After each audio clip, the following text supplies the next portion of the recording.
Jennifer McVeigh. Read for you by Katherine McEwan. Chapter 1. 1952.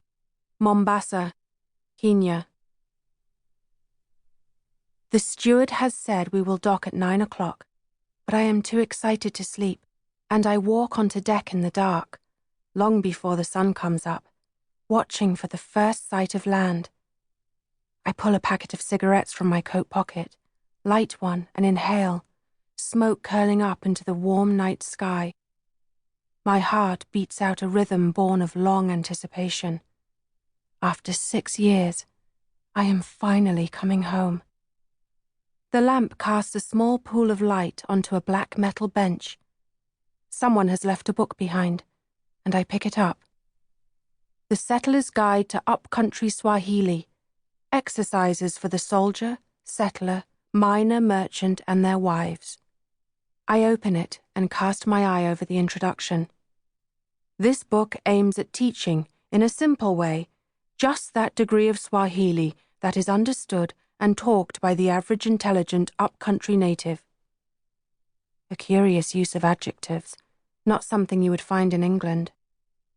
It is a long time since I have used my Swahili, and I wonder how much will come back to me.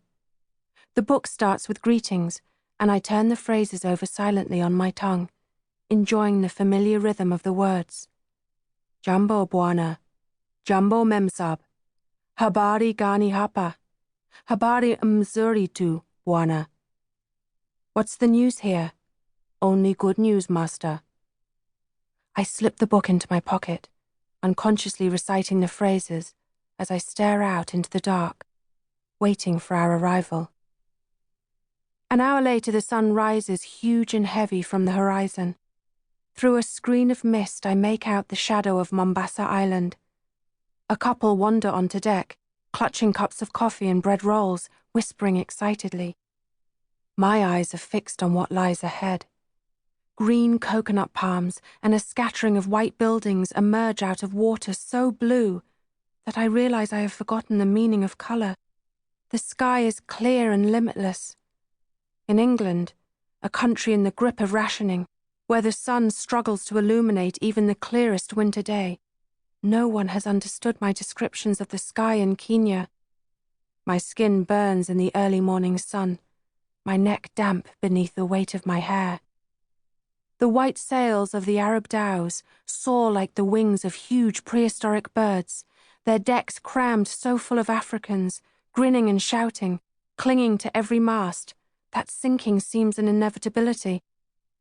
They shout up their greetings in Swahili. Karibu! Welcome. And I grin down at them, waving.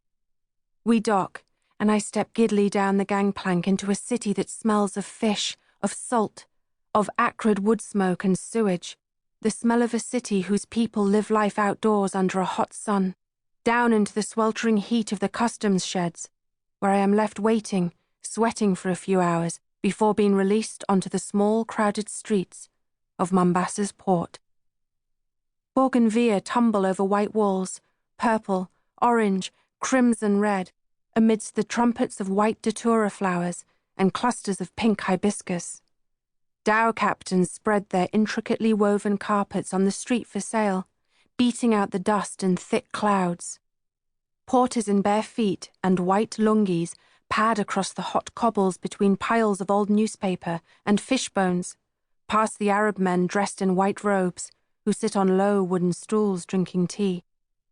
I can smell roasting fish rising from a charcoal fire tended by 2 sailors in brightly coloured kikoys, who stand prodding the coals, spitting out jets of red beetle nut into the street, while others unload their cargo, boxes of fish, dates, henna, great piles of copper wire. Indian women in saris gossip in close groups. I stand and watch, dazzled by so much noise and colour, happiness soaring inside me. I have escaped England. I am back in Africa. But I am not home yet. There are still over 400 miles to travel, up country, before I see the farm, before I see my father. Alila! A voice says behind.